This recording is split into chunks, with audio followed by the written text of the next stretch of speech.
pequeño de posgrado de matemáticas en la Facultad de Ciencias. Me da mucho gusto tener como invitado a la plática esta vez a Jorge Garibaldi, que nos hemos conocido hace ya algún rato y me da gusto verlo por acá. Gracias, Jorge. ¿Ya puedo empezar? Adelante. ¿Ya empezamos? Empecemos, sí, Bueno, porque...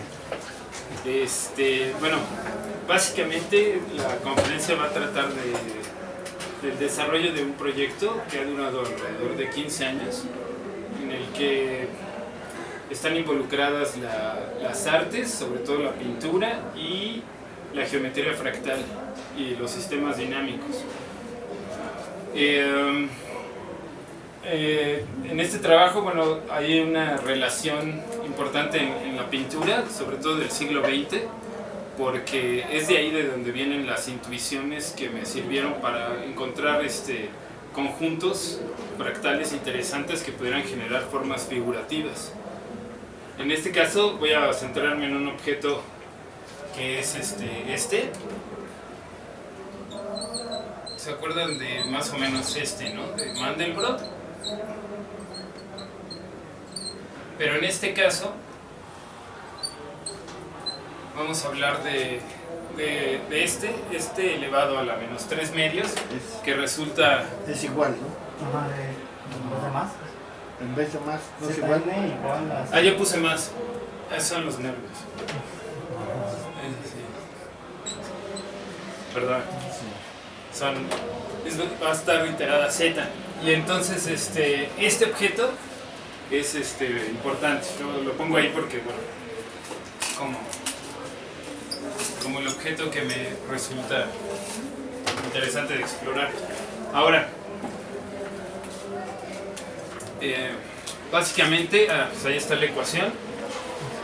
Y esta ecuación genera este tipo de patrones que son que genera estructuras autosemejantes y que de alguna manera pueden servir para generar algunas texturas que pueden ser vistas como paisajes en 2 dimensiones. Más o menos aquí se puede percibir una estructura que puede ser vista como montañas. El cielo sí es extraño, es ajeno, y algunas estructuras que pueden parecer flores. Pero bueno, a fin de cuentas es una estructura abstracta que pertenece a un sistema dinámico que tiene que ver con esa ecuación. Y bueno, vamos a hablar de ese objeto. Esa ecuación es interesante. Esto es un poco nada más como para dar algunas ideas que tienen que ver más con el arte que con las matemáticas en sí. Digamos, yo tengo una expresión algebraica que me representa una curva, en este caso una parábola, pero yo lo quiero ver como una expresión que me genera una línea, ¿no? Como cuando uno dibuja, ¿no? Así lo quiero ver. Ahora, aquí viene la parte del arte, cómo es que me va a servir para generar algunas exploraciones. Y propongo algunas cosas. Digamos, la pintura en la historia del siglo XX fue de lo figurativo a lo abstracto. Cuando me refiero a lo abstracto, me estoy refiriendo a la pintura abstracta. Digamos, aquí pongo un ejemplo de Vincent Van Gogh, que son unos girasoles. Una pintura de Kandinsky, que es el padre de la pintura abstracta. Y Mark Rothko, que es uno de los pintores radicales abstractos, que al final de su vida pintó una serie de cuadros negros, ¿no?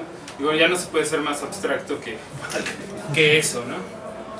Y luego aquí yo hago una propuesta del siglo XXI, digo, por lo menos me la propongo a mí, y es ir de lo abstracto, ahora sí de las matemáticas. Las matemáticas pueden ser radicalmente abstractas, a lo figurativo.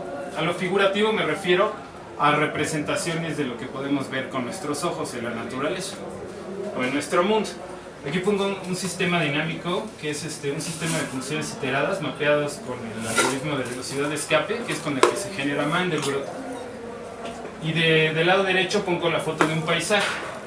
Igual de la misma manera aquí pongo otro mapeo que tiene que ver exactamente con lo mismo. Es un sistema de funciones iterado que tiene que ver con también con el mismo algoritmo que genera Mandelbrot, que es el de velocidad de escape, y una pintura de un paisaje. Entonces se trata de ir aquí al paisaje. Bueno, ahora Aquí, por ejemplo, pongo el caso de Pablo Picasso, que es el creador del cubismo. Pongo una foto de un toro, que es lo más representativo que se puede ser realista en cuanto a una imagen de un toro en este caso. Un dibujo. Este fue el proceso en el que Picasso fue abstrayendo la imagen hasta llegar a un conjunto de líneas que representan un toro, ¿no? Si nosotros a lo mejor viéramos esto, pues tal vez no entenderíamos que es un toro, pero si vemos esto resulta obvio.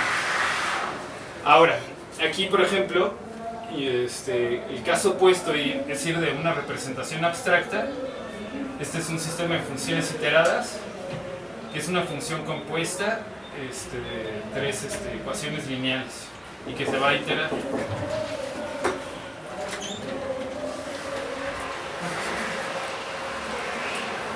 Adelante, sí. Adelante, está bien. Ahora, aquí está la representación de las transformaciones que se van a hacer, que ahorita hablaré de ellas, que en este caso son 7 y generan este fractal. Esto de aquí es una estructura autosemejante, es un fractal, y esta fue usada como andamio para generar dos imágenes figurativas. Otra vez, regresamos a la pintura. Kandinsky. ¿Cómo fue que Kandinsky creó la pintura abstracta? Bueno, Kandinsky estaba influenciado por el cubismo y él pintaba paisajes cubistas, digamos, ya se estaba yendo ¿Qué hacia nacionalidad es Kandinsky? ¿Mande? Sí, parece que es ruso. Ruso, sí, pues tenía la impresión que no estaba bien, ¿sí? Sí. ¿Y qué pasó? La anécdota es muy interesante, es chistosa, porque la chica que hacía el quehacer de su taller, entró a limpiar ahí todo y sin querer tumbó un cuadro, una de sus pinturas. Y nerviosa ella lo volvió a colocar, pero no lo colocó en su posición original. Era un paisaje, pero la horizontal ahora quedó vertical, o quién sabe cómo quedó de cabeza el cuadro. Y ya se fue corriendo para que Kandinsky no la regañara, seguramente, dijo no, que no me vea. Y después Kandinsky llegó y entró así, de repente vio un cuadro y dijo, ¿qué es eso? No lo reconoció, su propio cuadro no lo reconoció. Y eso, pero después vio que era el suyo, que estaba volteado. Y ahí fue cuando nació la pintura abstracta. Entonces ahí fue cuando Kandinsky desarrolló todo este trabajo de pintar generando forma y color solamente. Pero él sí siguió con el paisaje, entonces estas son pinturas de paisajes justamente. Aquí vemos a Franz Marc, que también está pintando, pero básicamente es forma y color. Este ejemplo es muy interesante porque... Ahorita les explico por qué estoy hablando de esto. Esta pintura, pues aunque no lo crean, es un paisaje. Es un paisaje montañoso donde se ve el sol y hay una colina. Pero esto es interesante, alguien que no tiene la referencia que es un paisaje solo ve forma y color. Y eso fue fundamental para mí para poder hacer exploraciones en algunos mapeos de sistemas dinámicos. Todas estas imágenes son sistemas, estas son sistemas de funciones iteradas. Este es un conjunto de Julia de un sistema de funciones, de funciones iteradas. Y si ven, solo es forma y color. Nada más es forma y color, no hay algo figurativo ahí. Y después, con otras exploraciones de otras ecuaciones, me voy acercando a algo que ya puede parecer un paisaje. Pero esto está completamente creado a partir de la iteración de una ecuación, no hay ninguna intervención posterior. Entonces es justamente ir de lo abstracto, que puede ser un mapeo, a algo figurativo que puedo reconocer como algo que veo comúnmente, ¿no? Como un paisaje. Vamos rapidísimo a repasar algunas cosas. Si resulta obvio, me pueden decir, continúa rápido, para no alentar, para irnos a la parte que pueda llegar a ser interesante.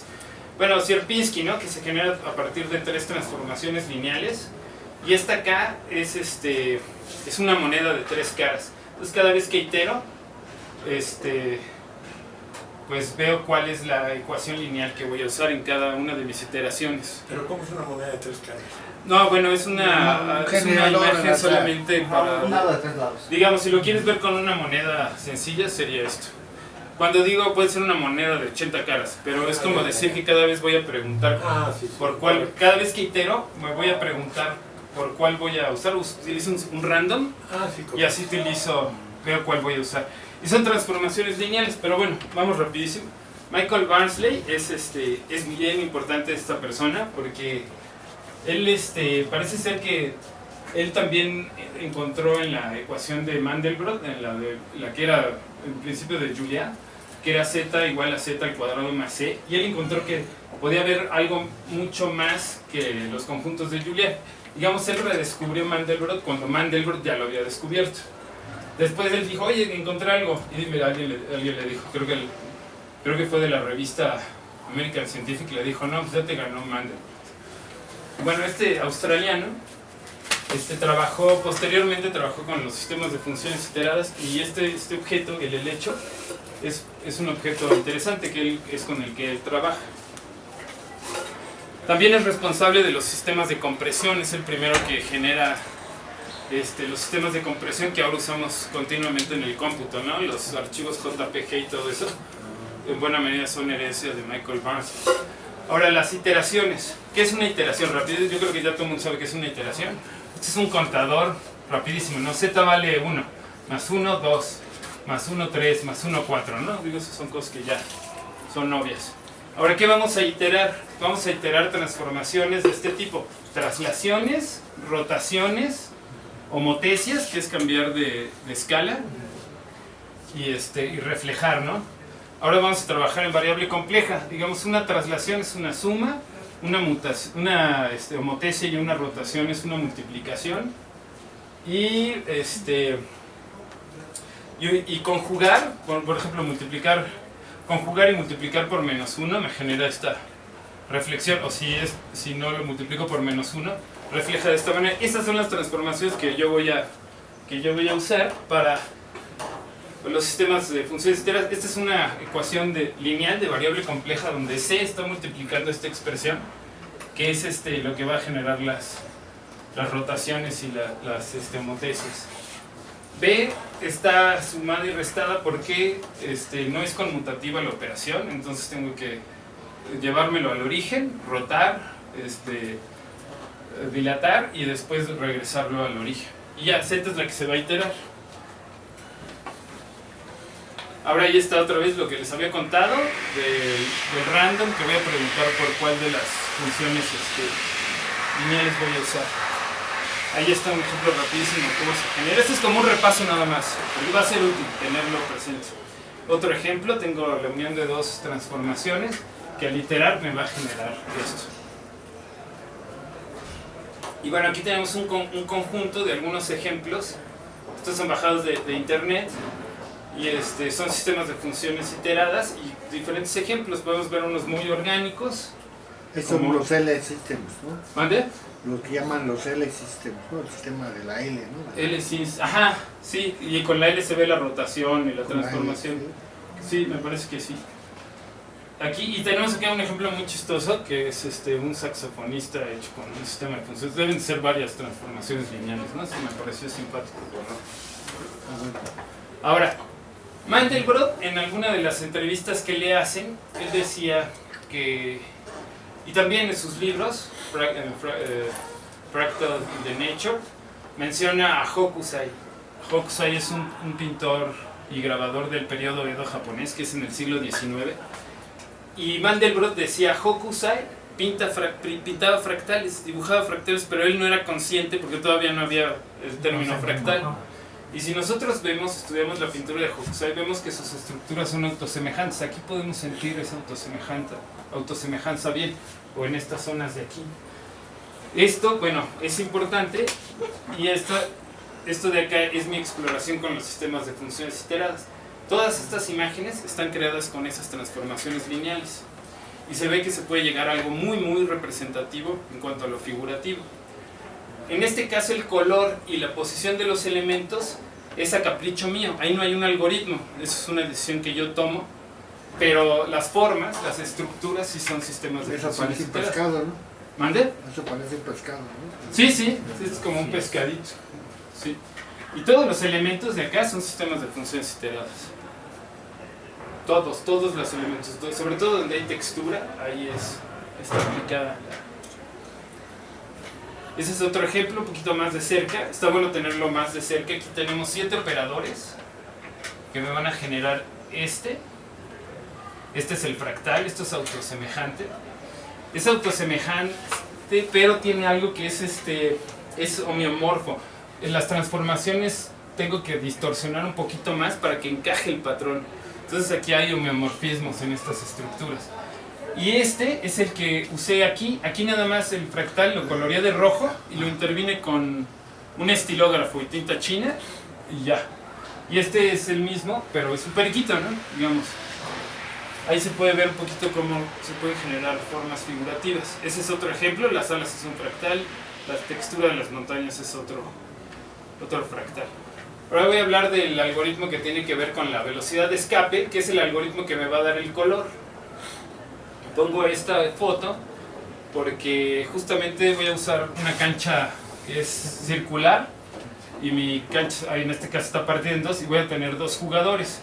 Los jugadores yo los veo como mis funciones lineales, son los que me van a... Ahorita van a ver por qué uso esa metáfora. Aquí está la cancha, que es el círculo unitario.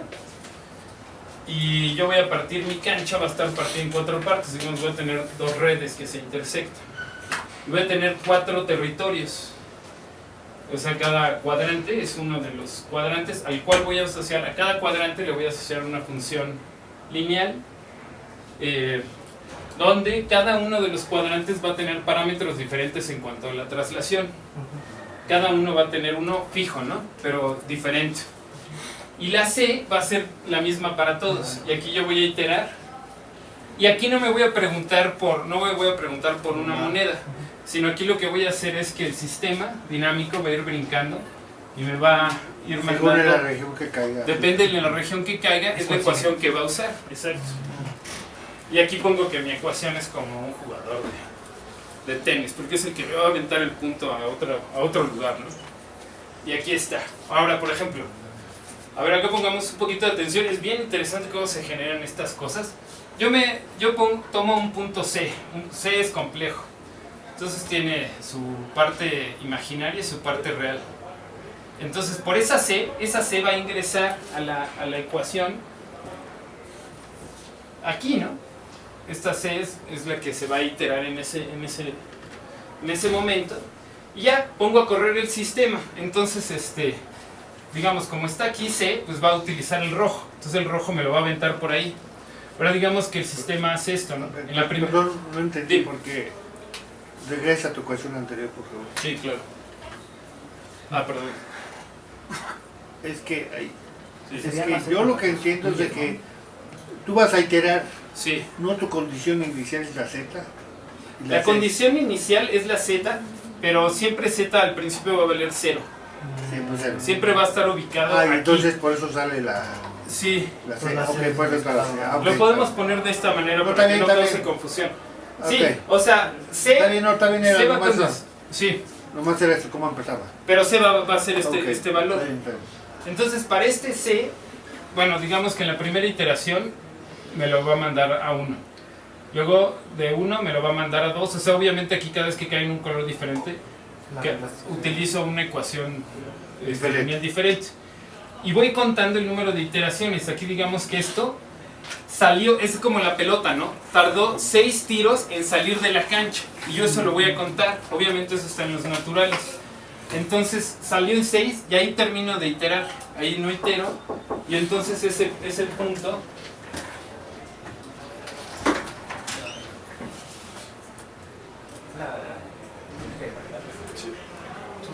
Sí, pues son amigos. Ahí está el... No, es Ya, tan subversivo Hay que que no llegar a la pase. hora. Ya no es subversivo que no Ya pase. llegar a la No tenía hora. clase. No importa. Va a estar tan interesante. Ahora nomás denme chance ya porque los animados. Más sí. Sí. Entonces, bueno, la iteración, digamos que en este sistema tardó 6 iteraciones en salir de la cancha. Lo que yo decía, ¿no? Estoy jugando y la pelota tarda n veces en rebotar y en n más 1 sale. Entonces ya, este es salió, tardó en 6 iteraciones en salir. Entonces, yo ya tengo asociados, a cada natural tengo asociado un color. Entonces, esta coordenada C se pinta de color 100, que es el color del número 6. Y digamos que si se tarda 3 veces en salir para otra C, se va a pintar de azul. Si tarda 2 veces, se va a pintar de rojo. Ahora, acuérdense del puntillismo, ¿no? Que es una pintura formada por puntos. Digamos que por cada punto del plano complejo, yo me voy a preguntar en qué iteración salió, y así voy a ir coloreando cada punto de mi plano. No tienes nada de puntillismo. No tengo puntillas, pero ese es un buen ejemplo. Un trillo eso. Sí. Este es un ejemplo para una función un sistema de funciones iteradas. Ese es un ejemplo de lo que genera. Aquí está coloreado una sección del plano complejo y vemos que cada color, digamos, esta salió en la primera iteración, este en la segunda, este en la tercera, este en la cuarta, este en la quinta. Y para todos los que tengan el mismo color, salió justamente en esa iteración. Todos los puntos que están en negro nunca salieron. Esos son los puntos de C que nunca salieron de la cancha. Y ahí tenemos un ejemplo es un detalle. Aquí está, es esta región de aquí. ¿Y por qué no le asociaste colores a la parte interior? Ahorita voy a hablar de eso. Sí, voy a hablar de eso. Aquí está. Este es un acercamiento y vemos que hay algo orgánico, ¿no? Hay como una estructura que nos puede recordar a la naturaleza. Ahora les voy a platicar un poco de la exploración que hice yo. Aquí tengo una cosa como del mismo estilo, y esta es una de las exploraciones uno de los objetos que encontré. ¿En qué momento decidiste que ya no salía? O sea, ¿cuántas Sí, porque iteraciones? o sea, tienes ¿Qué que límite pararte pusiste? en algún lugar. 100 iteraciones y no salió. Claro, si mi algoritmo tiene un for definido en 500, pues ahí, si ya O sea, terminan los 500, ya no salió. Yo digo que no Pero salió. pero ¿cuánto le pusiste? 500. Pues ponle 500, es un buen número, digamos. Es un buen número y ya te puede dar una buena representación de tu conjunto. Por ejemplo, Mandelbrot, con que tú le des 100 o 50 ya puedes tener una buena imagen de Mandelbrot. Bueno, este es un detalle de alguno de los conjuntos, y esto, pues hagan de cuenta que es como la pintura de un paisajista cubista, no de uno realista, ¿verdad? Es una estructura que podría haber bien pintado un cubista. Y entonces, por eso fue importante el estudio de la pintura, porque eso a mí me sensibilizó para encontrar patrones que se fueron acercando a lo más realista posible. Y bueno, aquí tengo otros ejemplos de lo mismo y podemos ver que la riqueza es muy buena. Los patrones que se pueden generar son muy bonitos con estos, iterando este tipo de ecuaciones. Ahora van un repaso a Julia. Ahora bueno, vean que Julia, pues ya lo conocen, es los conjuntos de Julia. Y está Julia con su violín, también tocaba el violín. Y no sé si era muy bueno, pero aquí vemos que la expresión es muy simple, ¿no? Tengo z al cuadrado más c y no tengo todo esto, que pues es bastante complicado, ¿no? Tengo 4 funciones lineales asociadas a cada cuadrante, ¿no? Esto es mucho más simple, entonces es más elegante esto. Entonces, bueno, tenemos a Julia, a los conjuntos de Julia, y luego tenemos a Mandelbrot, que utilizó la misma ecuación y generó el conjunto de Mandelbrot, que bueno, también es súper famosísimo, ya todo el mundo lo conoce. Ahí tenemos ahí las regiones, nada más como repaso, rapidísimo, ¿no? Pues ya lo saben. Es un Julia asociado a cada región del conjunto de Mandelbrot. Ahora acá, en internet encontré que así, en internet por ahí alguien le llama multibrot a este tipo de cosas, ¿no? Aquí tenemos a z al cuadrado, z al cubo, z a la cuarta, z a la quinta, z a la sexta, su potencia, ¿no? Es la que va cambiando. Aquí es z a la menos 2, z a la menos 3, z a la menos 4 y así, ¿no? Nos vamos. Entonces quiere decir que hay muchas cosas, hay muchos conjuntos, no nada más es Mandelbrot.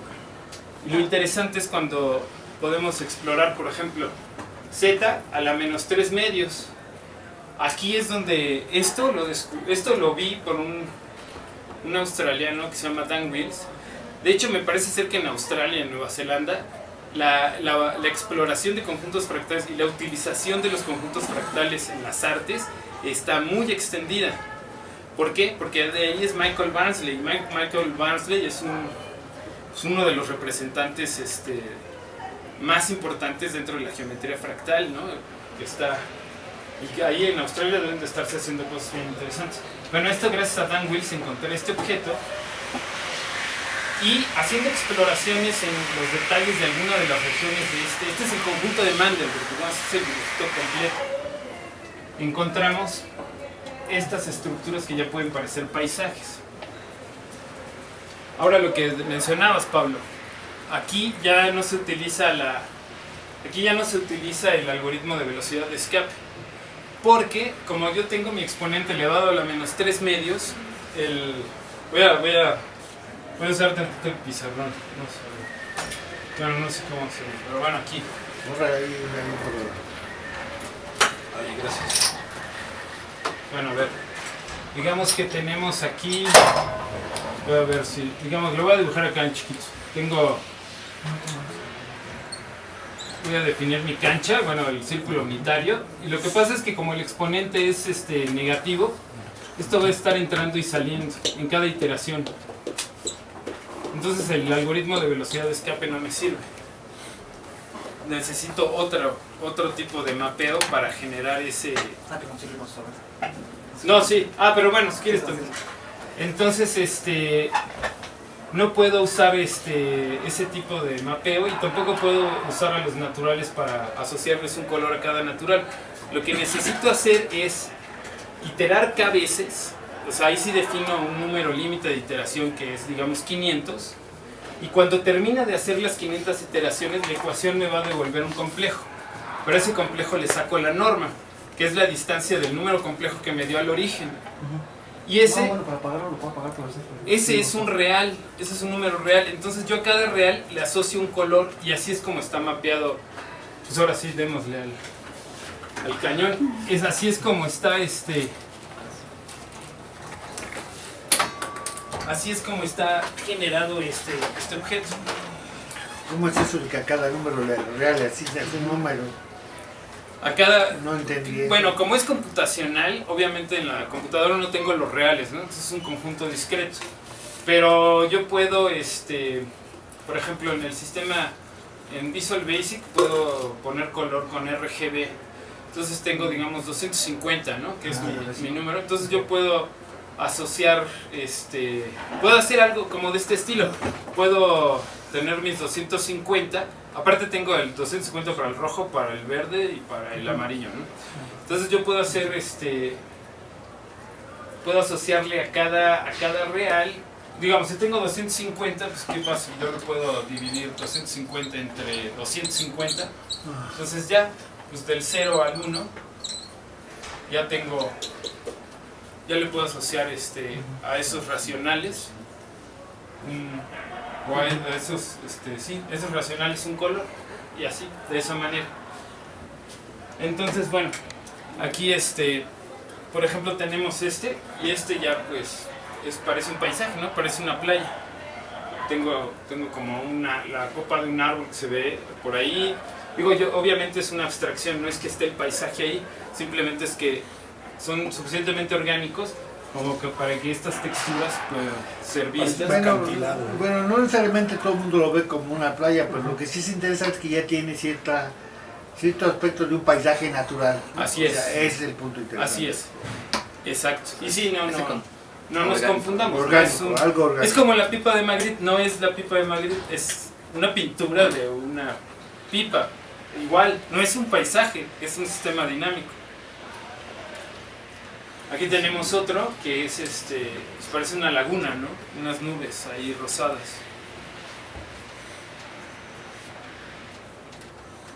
Ahora, Lionel Feininger. Lionel Feininger. Perdona un momento, es que Sí. también puedes usar la aurora boreal. Sí, La aurora boreal da lugar a paisajes muy impresionantes. muy impresionantes. Que Sí. nosotros no vemos aquí, pero que la gente allá en el norte Allá los disfruta. Sí. Ahora aquí hay algo que es interesante. Aquí tengo unas discontinuidades extrañas. Eso se debe a que esta ecuación tiene como dominio 2 hojas. Está duplicado el plano complejo y como imagen tiene 3 hojas. Pero computacionalmente yo solo puedo tomar un plano. Entonces mi dominio es un plano y mi imagen va a ser otro plano. Entonces tomo solamente una región y esos brincos se deben a esa discontinuidad. ¿Sabes a quién me recuerda aquí? Así Sí. a Bob Ross con su paletita. Sí, puede ser. Sí, con su espátula. ¿Quién es ese? Bob Ross, ¿no? Bob Ross. Sí, el cuate que en el 11 daba clases. Daba clases de pintura con numeritos, ¿no? Marcabas ahí. Una ardilla vivía ahí. Nunca salió la ardilla, ¿no? La ardilla nunca apareció, pero... Pues ese es un ejemplo, por ejemplo, de algo que puede parecer un paisaje como en la pintura. Una arte ya un poco más complicada, pero bueno. Acá, aquí me encontré con Lionel Feininger, que es un pintor cubista, pero lo que me resultó interesante es siglo XX, No, bueno, sí. pero no ubico bien su intervalo de donde está ubicado él, pero es siglo XX. Y él, me gusta esto, porque justamente pinta como cosas que se cortan y así pinta sus paisajes. Lo pongo en comparación con estos mapeos donde se cortan, ¿no? Como que hay brincos debido a los dominios y a las imágenes. Aquí tengo otro ejemplo y ahí podemos decir que es una textura. Vean, es bastante abstracto. Si yo quito esto, es como una figura humana. Pues es una mancha, ¿no? Pero es una mancha que nos resulta interesante, se ve orgánica. Hasta también podría ser óxido, ¿no? El óxido de alguna lámina de metal. Pero con una paleta conveniente y con algún elemento que me pueda recordar un paisaje, en este caso pues, pegué una figura humana ahí y ya, pues parece que está en Tepoztlán, ¿no? O sea, está en el cerro, ahí trepado en las montañas. Ese es otro, aquí no había un Buda, ¿no? Igual, así como vemos, como ver figuras. Bueno, por ejemplo, en la pintura es importante notar que una de las herramientas importantes del que pinta, del pintor, es justamente encontrar formas en las manchas. Alguien que se dedica a la pintura se le facilita encontrar manchas, formas en las manchas, así como vemos figuras en las nubes, en las paredes. Es el juego, ¿no? Y es el mismo recurso. Aquí tenemos una mancha. Ahorita les voy a decir lo interesante que resulta hacerlo de manera algorítmica. El asunto es que si yo veo una mancha en la pared, pues yo tengo que ir a ver la mancha en la pared. Pero si yo tengo un algoritmo que me genera una mancha, yo puedo reproducir esa mancha exactamente como yo la vi, idéntica, y no nada más eso, sino que la puedo reproducir con la definición y la escala que yo quiera. Entonces, si tengo una buena mancha donde yo veo una buena forma, la puedo usar. Y aquí, por ejemplo, la figura humana no estaba, pero yo vi como algo que parecía algo que está ahí en cunclillas. Y con esto lo imprimí sobre papel y lo intervine con tinta china agregando algunos elementos. Esa es la parte del arte, ¿no? Esa es la interpretación que se puede hacer de la mancha. Ahora voy a William Turner. Permíteme, regresa a la anterior, por favor. Sí, claro. Lo que tiene atrás es como una sombra, ¿o qué es? Atrás, esta sombra de aquí es parte de la mancha. Es parte del algoritmo. Pero parece como si fuera una sombra, ¿no? Parece una sombra, ¿no? Como si hubiera, desde cierto ángulo, como si hubiera dado una sombra, ¿no? Eso hizo muy bien el Buda ahí, que no. Ahora, bueno, hay que decir algo. Parece un monstruo. Es el monstruo que le quiere atacar ahí. Es la energía de Buda. Por ejemplo, los fractales tienen una cualidad. Los fractales son atractores. Pero resulta interesante que los fractales a un ser humano le resultan atractivos. Son formas que te resultan atractivas. Pero yo creo que la relación entre atractor y atractivo, en ese sentido, tienen algo fuertemente, un vínculo fuerte. Y el cerebro, supongo que tiene cierta afinidad por estructuras autosemejantes.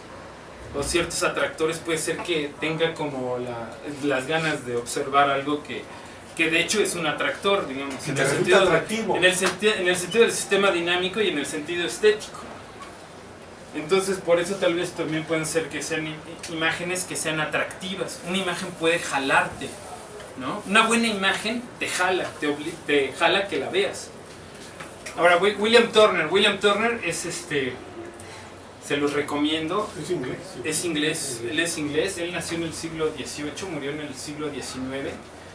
Él pertenece al periodo del romanticismo y él pintaba marinas y tormentas. Era un cuate que le gustaban las tormentas ahí. Yo apenas sacaron una película De él. Sí, creo que sí, no lo he visto, me gustaría verla. Me gustaría, tú me mencionaste eso. Bueno, William Turner ya de viejo, sus pinturas eran increíbles. O sea, tienen que ver esto, las pinturas de viejo, las de joven nos resultan mucho más comunes. Pero de viejo él pintaba de tal manera que uno cuando va y ve sus pinturas, tú lo que ves es una abstracción. Ves forma y color, ¿no? Y de repente es una pintura abstracta, pero de repente encuentras un elemento, por ejemplo aquí un mástil, dices, no, espérate, es un barco, ¿no? Y de repente dices, el barco, y de repente ya tu cerebro empieza a trabajar y construyes el mar, y de repente ves el cielo y las nubes, y de repente, ¡pum!, aparece un paisaje. Es impresionante el efecto que logra Turner, y ese parece es el efecto que produce la pintura de Turner, la de cuando él ya era muy viejo. Y él decía ya de viejo que él solo pintaba tres cosas. Él no pintaba la forma. Él pintaba la luz, el agua y la luz, el agua y ¿qué más? Ya se me fue. Pero ahorita me acuerdo. La luz, el agua y el aire. Él decía eso. Yo solo pinto la luz, el agua y el aire. Eran los elementos. Por eso le gustan las tormentas. Porque es donde más elementos como aire, agua y de luz podemos tener. Y él pintaba estas cosas que son increíbles. Ahora, si los comparo... Tengo una pregunta. Sí. Él no era viejo. A los 80 años no era viejo. No. No, a los 95, pero a los 80.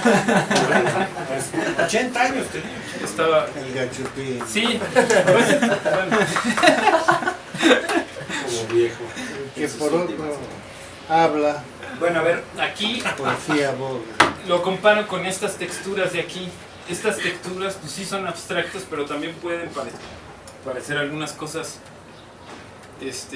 como paisajes, ¿no? Digamos, si los comparamos un poco con los de Turner, hay algo que se asemeja. También William Turner fue importante para encontrar estas estructuras. Y aquí podemos ver, obviamente la figura humana es algo que yo pegué, pero aquí podemos ver con diferentes mapeos que resultan interesantes para generar paisajes. Y aquí tenemos este otro de aquí no está intervenido de ninguna manera. Es el resultado de la iteración de esta ecuación. Y es muy, muy interesante este objeto. La diversidad de patrones que genera y la expresión es muy simple. Ahora, aquí lo que estoy proponiendo como esto que le llamo el conjunto universal es explorar este tipo de ecuaciones, pero con el exponente complejo. Igual, y utilizar iterar k veces y obtener la norma de ese complejo y así iluminarse para ver qué más se puede encontrar en este tipo de cosas. Pero les propongo otra mejor. Encontrar para cualquier función, lo pongo compuesta porque bueno, así me puede dar la idea de que yo puedo componer diferentes funciones, iterar z, utilizar una c que es la que voy a colorear, iterar y tomar la norma cuando yo llegue a k veces, ¿no? Entonces aquí pues tenemos una cantidad infinita de funciones. Entonces aquí habría una gran exploración que no sé si se ha hecho y a ver qué tan figurativo se puede llegar a hacer.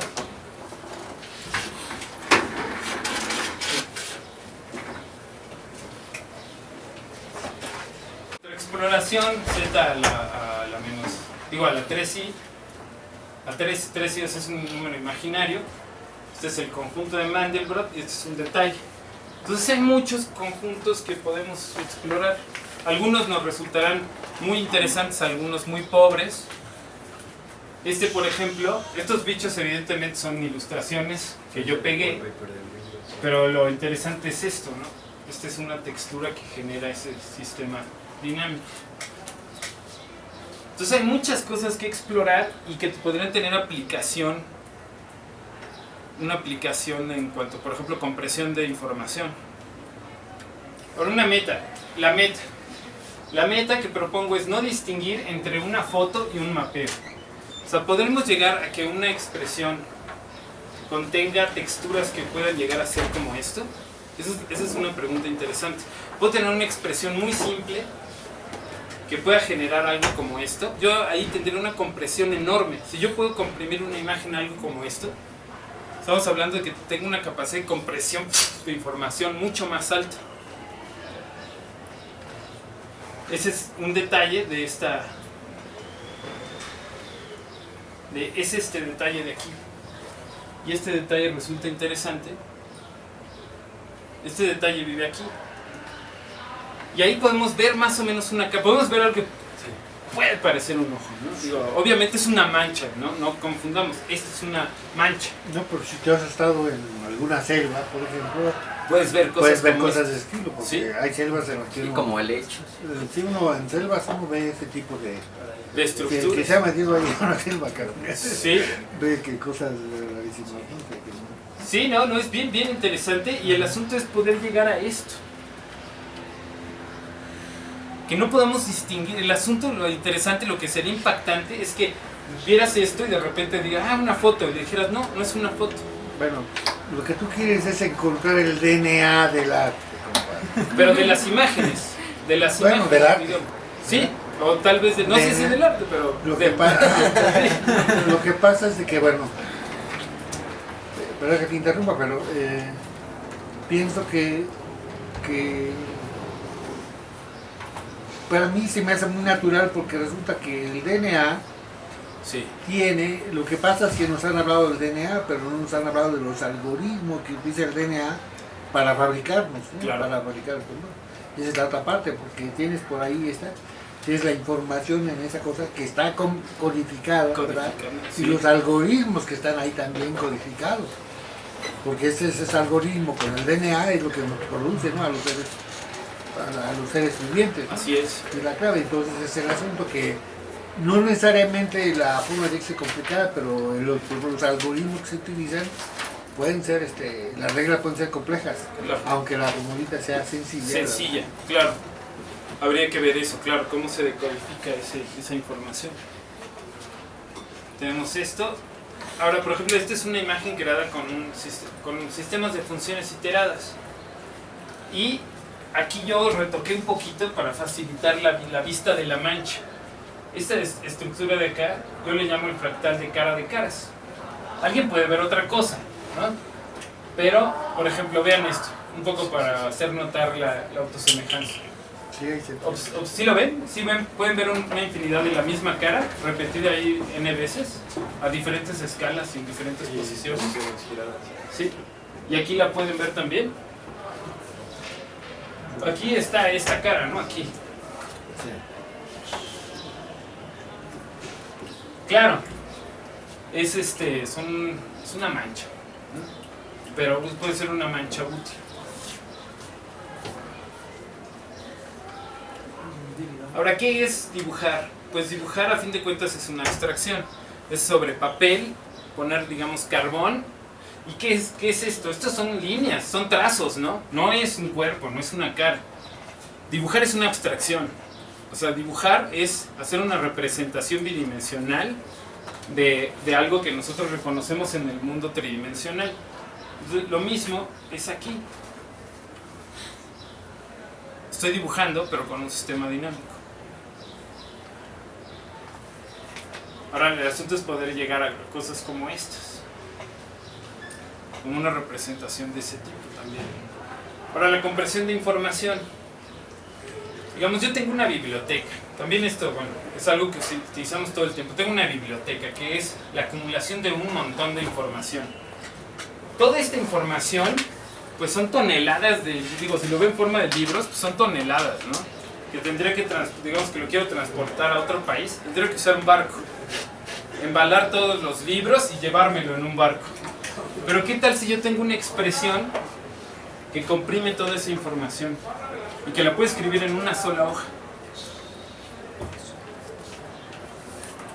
Entonces ya no necesitaría usar ni siquiera el correo tradicional, sino en un email y se ahorraría una cantidad enorme, ¿no?, de dinero. Pues yo tener que rentar esto, pues sería... Digo, lo pongo en esos términos para que se pueda ver como la utilidad de lo que es, qué tan útil es comprimir información. Aquí lo pongo también como la galería de galerías, ¿no?, de Eschercher.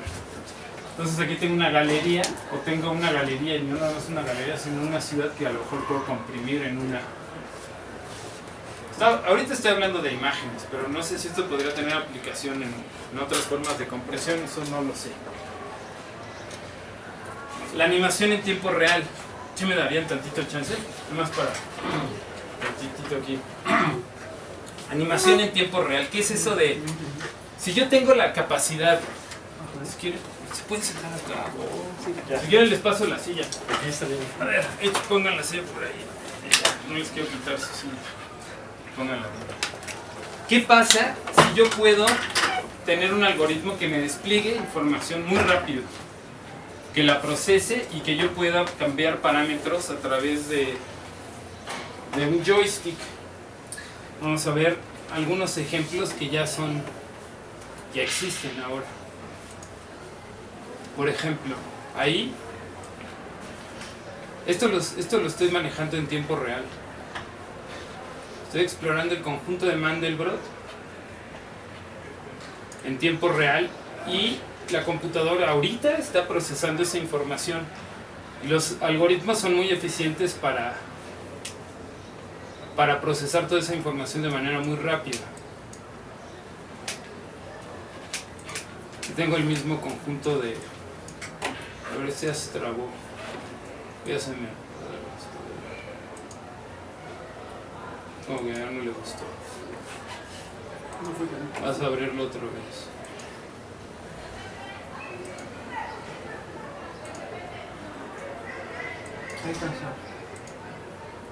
Sí. Vamos a ver, por ejemplo...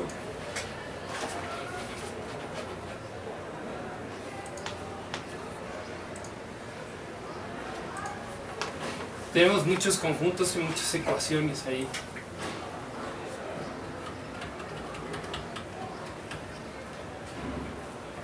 Entonces estamos hablando de que tal vez en algún futuro, tal vez no muy lejano, podamos tener animación en tiempo real, pero no cualquier tipo de animación. Esta sería animación abstracta. Imagínense que tenemos animación figurativa. Todavía tal vez estamos jóvenes en cuanto a la capacidad de proceso de esa información, pero en algún tiempo siempre hemos visto que las tecnologías pues evolucionan y de repente alguien descubre algo que puede hacer que eso se procese. Pues ahí está, ¿no?, en evolución, a ver si tenemos computación cuántica y tal vez podríamos tener procesadores enormemente poderosos.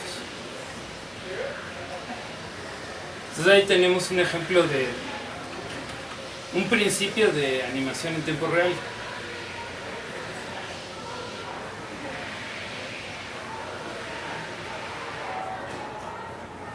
Por ejemplo, tenemos esto, a ver, vamos a poner